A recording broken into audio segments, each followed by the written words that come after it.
आज की जो वीडियो स्टडी वीज़ा रिफ्यूज़ल के हवाले से मैंने आपके लिए खुसूसी तौर पर बनाई है। बहुत से तलबात की ख्वाहिश थी, वो बार बार मुझसे रिक्वायरमेंट करते थे कि सर हमें कुछ आप गाइड करें, प्रॉपर गाइड करें। हमने स्टडी वीज़ा के लिए अप्लाई किया था, यूके के लिए, यूएसए के लिए, कनाडा के लिए, डेनमार्क, ऑस्ट्रेलिया के लिए। हमारे डॉक्यूमेंट्स भी पूरे थे, हमारी बैंक स्टेटमेंट भी ठीक थी, हमने प्रॉपर जो है वीज़ा फॉर्म फिलिंग भी ठीक की थी, प्रॉपर हमारा एडमिशन था, हर चीज़ हमारी क्लियर थी, मगर फिर भी हमारा वीज़ा रिफ्यूज़ हो गया। आखिर की इसकी वजह क्या है? तो दोस्तों बात यह है कि ऐसा हो सकता है कि आपके डॉक्यूमेंट्स बिल्कुल ठीक हों, आपकी बैंक स्टेटमेंट बिल्कुल ठीक हो, आपके जो है वो प्रूफ ऑफ एविडेंस ठीक हो, आपके स्टडी में गैप भी ना हो, और आपका जो है वो वीज़ा फॉर्म फिलिंग भी ठीक हो, मगर आपका वीज़ा रिजेक्ट हो जाए। इसके पीछे कुछ और वजह भी हो सकती है। तो आज इसी सिलसिले में हम आपके साथ बात करेंगे और आपको बताएंगे कि अगर आपने UK, USA, Canada, Denmark, Australia के लिए स्टडी वीज़ा के लिए अप्लाई किया था, आपका वीज़ा किसी भी वजह से रिजेक्ट हो गया, जिसकी या तो आपको वजह मालूम है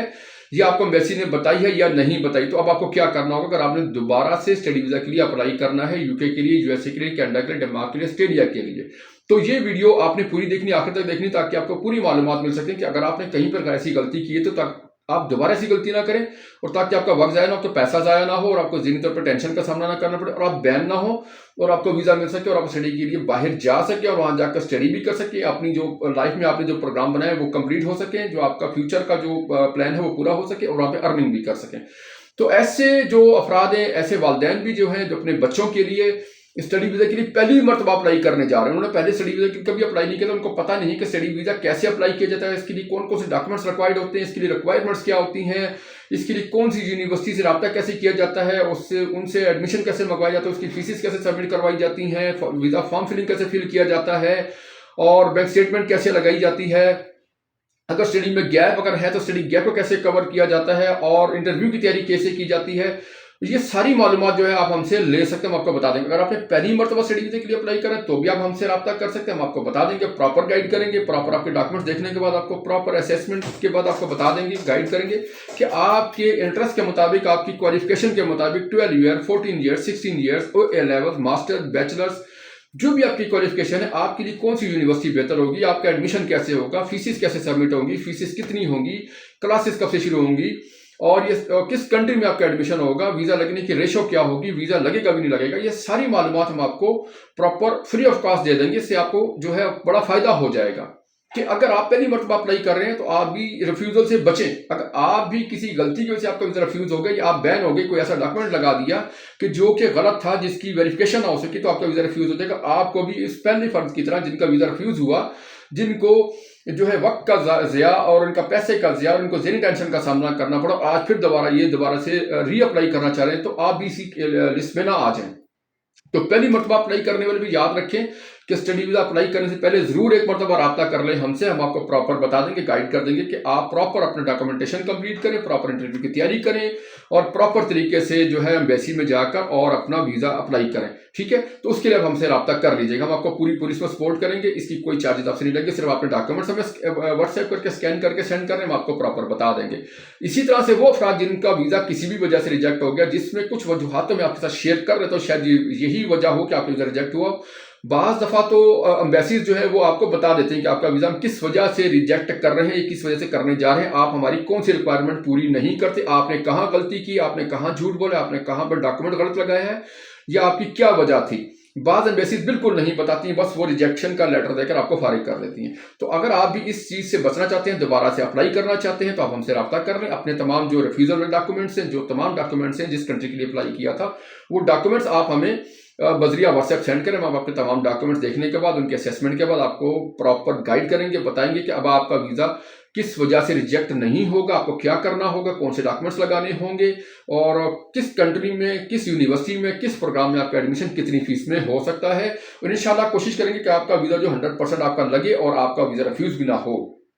तो आपका अगर वीज़ा रिफ्यूज़ हो चुका था तो आप भी हमसे रब्ता कर लें, और पहली दफ़ा वाले भी हमसे रब्ता कर सकते हैं, हम आपको प्रॉपर जो है इसमें गाइड करेंगे। अच्छा, अब दूसरी जब बात करेंगे, मेन टॉपिक की तरफ भी आते हैं कि वीज़ा रिफ्यूज़ होने की वजूहात क्या क्या हो सकती हैं। पहले नंबर पर बात करेंगे कि आपने अपना जो है वो वीज़ा फॉर्म फिलिंग सही तरीके से फिल नहीं किया होगा, उसकी तमाम जो रिक्वायरमेंट्स को आपने पूरा फिल नहीं किया होगा, और आपने उनकी जो है वो तमाम जो रिक्वायरमेंट्स है उनकी कहीं गलती की होगी, इस वजह से आपका जो है वो वीज़ा रिफ्यूज़ हो सकता है। ये आपने प्रॉपर होम टाइज जो है जिसमें जस्टिफिकेशन देना होती है आपने वीज़ा फॉर्म फिलिंग में कि आप पाकिस्तान से बाहर क्यों जा रहे हैं और वाकई वापस आएंगे भी या नहीं। आपका पाकिस्तान में कोई फैमिली बिजनेस है, आपका कोई बिजनेस है, आपकी कोई प्रॉपर्टी जिसकी आपने लुक आफ्टर करनी, इसमें आपने जस्टिफिकेशन देनी है, तो उनको मुतमईन करना होता है अपने वीज़ा फॉर्म फिलिंग में कि भाई आप पाकिस्तान से स्टडी के लिए ही जा रहे हैं और वापस भी जरूर आएंगे। अगर आपने इस तरह की कोई जस्टिफिकेशन नहीं दी तो भी आपका वीज़ा रिफ्यूज हो जाएगा और आपका वीज़ा मिलेगा भी नहीं। दूसरा, अगर आपने कोई डॉक्यूमेंट्स अगर फेक लगाया, फेक डॉक्यूमेंट्स कौन कौन से हो सकते हैं, इसमें आपकी बैंक स्टेटमेंट भी हो सकती है, जैसे कि अमूमन पाकिस्तान में बाज़ हजरात जो हैं वो पैसे देकर बैंक स्टेटमेंट ले लेते हैं और उसकी सही जस्टिफिकेशन नहीं देते और बाद में जब वो उसकी वेरिफिकेशन होती है तो पता चलता है एम्बेसी को कि ये जो बैंक स्टेटमेंट है जो फेक है, ये आपके अपने फंड्स नहीं है, आपके पास प्रूफ ऑफ डॉक्यूमेंट्स नहीं है, इस वजह से भी आपको वीज़ा नहीं मिलता, आपका वीज़ा रिफ्यूज हो जाता है। बैंक स्टेटमेंट हमेशा ठीक लगाए, ओरिजिनल लगाए, अपनी ही लगाएं। इसमें आपने प्रूफ ऑफ फंड्स की भी जस्टिफिकेशन देनी होती है, इसमें आपने सोर्स ऑफ इनकम भी बताना होता है कि आपके जो सोर्स ऑफ इनकम क्या है। इसके अलावा सपोर्टिंग डॉक्यूमेंट्स भी साथ लगाना होते हैं ताकि आपका वो जो वीज़ा ऑफिसर है वक्त मुतमिन आपको वीज़ा जारी कर सके। इसी तरह से डॉक्यूमेंट्स में जो दूसरी बात होती है वो होती है बाज़ स्टूडेंट्स के जो स्टडी में गैप होता है तवील अरसे का, 1 साल और 2 साल का गैप तो एम्बेसी एक्सेप्ट कर रही थी, आपको वीज़ा देती, क्योंकि 1 साल 2 साल का गैप को मैटर नहीं करता, इसकी बेस पर आपको वीज़ा मिल जाता है अगर आपके डॉक्यूमेंट्स ठीक हैं, आपके पास एडमिशन लेटर है, आपने फीस सबमिट करवाई हुई है और आपका जो है इंटरव्यू भी आप वीज़ा ऑफिसर आपसे मुतमईन है, तो 1 से 2 साल के गैप पे आपको वीज़ा मिल जाता है। मगर अगर आपका गैप 5 से 10 साल 15 साल का और आपके जो डॉक्यूमेंट्स लगे हैं वो फेक हैं और वो पकड़े गए हैं, कहीं पर ये जस्टिफिकेशन उनको वेरिफिकेशन में क्लियर होगी कि ये डॉक्यूमेंट जो आपने लगाए स्टडी गैप कवर करने के लिए ठीक नहीं है या फेक है, तो उस वजह से आपका वीज़ा रिफ्यूज भी होगा, आपको T20 सेक्शन के तहत आप बैन भी हो जाएंगे और आपको दोबारा अप्लाई भी नहीं कर सकते। ठीक है, तो हमेशा कोशिश करें अगर आपका 5 से 10 साल का स्टडी गैप है उसको प्रॉपर आपने फिल करना है, किसी अच्छी कंपनी का एक्सपीरियंस लेटर साथ लगाना और साथ इसमें ये मेंशन करना उस लेटर के अंदर कि भाई वो कंपनी भी आपको उसमें ये चीज़ मेंशन कर दे कि आप स्टडी के लिए बाहर जाना चाहें, ये आपकी जो है वो रिक्वायरमेंट है आपके बिजनेस के मुतालिक कि आप बाहर जाकर ये कोर्स और ये ट्रेनिंग करेंगे, आपको पाकिस्तान वापस आकर इसका बड़ा फायदा होने वाला है। तो फिर आप जो है इस रिटर्न स्टेटमेंट की बुनियाद पर भी जो आपकी एक्सपीरियंस लेटर में लिखा गया है कि इससे जो आपका वीज़ा ऑफिसर है मुतमईन होकर आपको वीज़ा जारी कर सकता है। और उसकी जो आपने जो कंपनी का एक्सपीरियंस लेटर लगाना है 2 साल 4 साल 5 साल दौरानिए का, वो आपका वेरीफाइडेबल भी होना चाहिए। अगर एम्बेसी उसको वेरिफिकेशन करती है तो प्रॉपर अगर वो उनको ईमेल करती है या उनको फ़ोन करती है, तो अगर वो फ़ोन अटेंड नहीं करते, ईमेल का जवाब नहीं देते, तो ये क्लियर हो जाता है कि ये जो डॉक्यूमेंट आपने लगाई ये फेक है, उसकी बिना तो आपका वीज़ा रिजेक्ट होगा और आपको बैन भी कर सकते हैं। तो हमेशा कोशिश करें कि जिस कंपनी से आप लेटर लें उनको क्लियर कर दें कि आपके पास अगर वेरिफिकेशन है, कॉल है या ईमेल है तो आपने उसका जवाब देना है। ठीक है, इसी तरह से दूसरा तरीकाकार होता है जो कि स्टडी गैप कवर करने के लिए अमूमन जो लोग अख्तियार करते हैं वो होता है किसी भी गैर रजिस्टर्ड इदारे का, प्राइवेट इदारे का डिप्लोमा साथ लगा देना, 1 साल 2 साल का डिप्लोमा साथ लगा कर उसको स्टडी गैप को कवर करने की कोशिश करते हैं, जो कि आपसे रेलिवेंट ही नहीं होता। जब उसकी वेरिफिकेशन होती है, जब एम्बेसी उसको वेरीफाइड करती है तो वो पता लगता है कि ये जो डॉक्यूमेंट्स लगाए गए ये ओरिजिनल नहीं है, जाली है, तो उसकी वजह से भी आपका वीज़ा रिफ्यूज हो सकता है और आपको T20 का सामना भी करना पड़ सकता है, आपको बैन भी किया जा सकता है कि आपने झूठ बोला। दूसरा, इंटरव्यू के दौरान अगर आपने कोई ऐसे क्वेश्चन का कोई